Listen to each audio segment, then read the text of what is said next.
নমস্কার বন্ধুরা, আজ আমি হাজির হয়েছি আবার একটা রেসিপির সাথে। আজ আমি আপনাদের সাথে শেয়ার করব সজনে ডাঁটার একটা রেসিপি। এভাবে একবার সজনে ডাঁটা বানিয়ে দেখবেন, নিমেষেই এক থালা ভাত শেষ হয়ে যাবে। সজনে ডাঁটা খাওয়া বাচ্চা থেকে বড় সবার খুবই দরকার এই বসন্তকালে। সজনে ডাঁটার মধ্যে থাকে প্রচুর পরিমাণে ভিটামিন সি, যা রোগ প্রতিরোধ ক্ষমতা বাড়িয়ে তোলে। আসুন তাহলে রেসিপিটি দেখে নেওয়া যাক। আমি এই রেসিপিটা বানানোর জন্য নিয়েছি কিছুটা পরিমাণ সজনে ডাঁটা, কিছুটা পরিমাণ পেঁপে লম্বা করে কেটে নিয়েছি, কয়েক টুকরো আলু, ছোলার ডাল এবং একটা টমেটো। আমি ওভেনে একটা কড়াই বসিয়ে দিয়েছি। এবার আমি এর মধ্যে 1 গ্লাস জল দিয়ে দিলাম। জলটা গরম হয়ে গেলে এর মধ্যে যে সজনে ডাঁটাগুলো আমি কেটে রেখেছিলাম সেগুলো দিয়ে দিলাম এবং ঢাকা না দিয়ে 2 মিনিট ফুটিয়ে নেব। ঢাকাটা দিচ্ছি না কারণ এর কালারটা সবুজ থাকার জন্য। সামান্য পরিমাণ লবণ দিয়ে দিলাম। এটা ফুটে উঠেছে। এবার আমি এটা নামিয়ে জলটা ঝরিয়ে নেব। আমি একটা মশলা বানিয়ে নিচ্ছি। 1/2 ইঞ্চি মতো আদা, কয়েকটা কাঁচা লঙ্কা, একটা টমেটো নিয়ে নিলাম। এবার এটা আমি পেস্ট করে নেব। ওভেনে আবার একটা কড়াই বসিয়ে দিলাম। এর মধ্যে 1 চামচ সরিষার তেল দিয়ে দিলাম।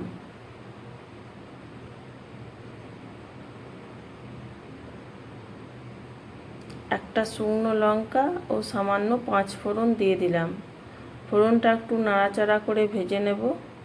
ফোড়ন থেকে যখন মিষ্টি সুন্দর একটা গন্ধ বের হবে, তখন আমি যে মশলাটা রেডি করলাম ওই মশলাটা আমি এর মধ্যে দিয়ে দেব।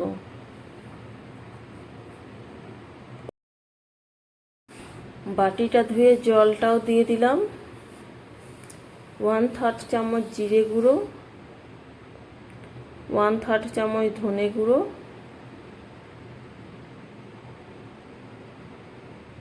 পরিমাণ মতো হলুদ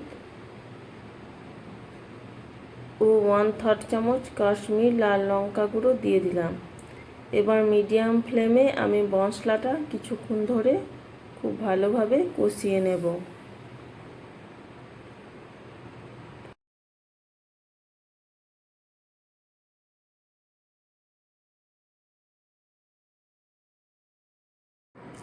মশলাটা কষানো হয়ে গেছে।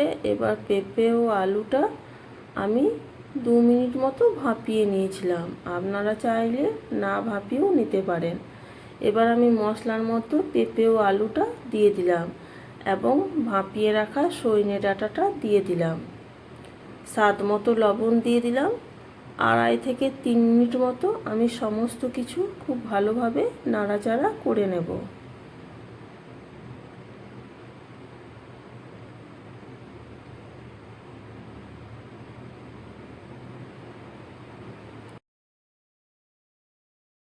তিন মিনিট মতো নাড়াচাড়া করার পর আমি এর মধ্যে পরিমাণ মতো জল দিয়ে দিলাম।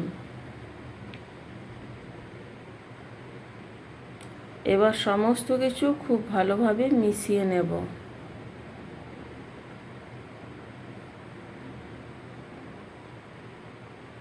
এবং 2 মিনিটের জন্য একটা ঢাকনা দিয়ে দেব। যেহেতু একবার জলে ভাপিয়ে নিয়েছি তাই হাফ সেদ্ধ হয়ে গেছে, তাই সেদ্ধ হতে আর বেশিক্ষণ লাগবে না। এদিকে আমি যে ছোলার ডালটা নিয়েছিলাম ওটা আমি 3 ঘন্টা আগে ভিজিয়ে রেখেছিলাম।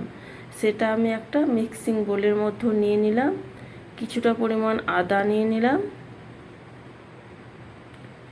স্বাদ মতো লবণ দিয়ে দিলাম ও 1/3 চামচ গোটা জিরে দিয়ে দিলাম। এবার এটা আমি পেস্ট করে নেব।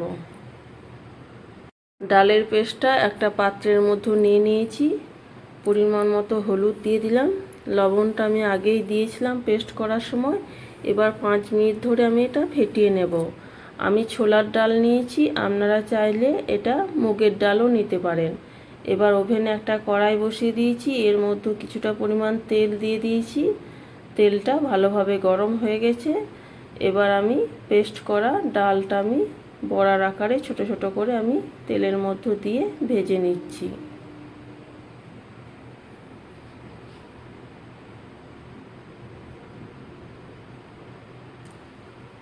এবার আমি এগুলো উল্টিয়ে এই সাইডটা ভেজে নিচ্ছি।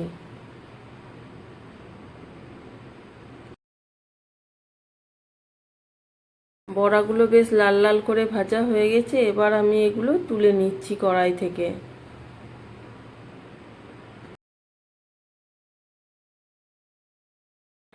এবং পরের বড়াগুলো আমি একইভাবে এভাবেই ভেজে নেব। আমি আবার 3 মিনিট পর ফিরে এলাম। একবার সমস্ত কিছু নাড়াচাড়া করে নেব এবং একবার চেক করে দেখে নেব সমস্ত কিছু সেদ্ধ হয়ে গেছে। এবার যে বড়াগুলো ভেজে রেখেছিলাম 3-4টে বড়া আমি ভেঙে এভাবে আমি ঝোলের মধ্যে ফেলে দিচ্ছি। তারপর আরও বাকিগুলো আমি এভাবেই দিয়ে দেব।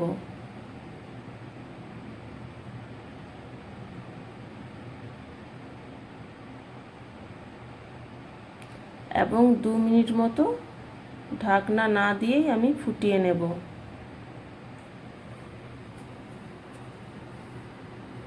দেখুন কালারটা কত সুন্দর হয়েছে। 2 মিনিট পর আমি এর মধ্যে 1 চামচ ঘি দিয়ে দেব, যেহেতু নিরামিষ রান্না। বন্ধুরা, আজ আমার এই সজনে ডাঁটা রেসিপিটা আপনাদের কেমন লেগেছে অবশ্যই কমেন্ট করে জানাবেন।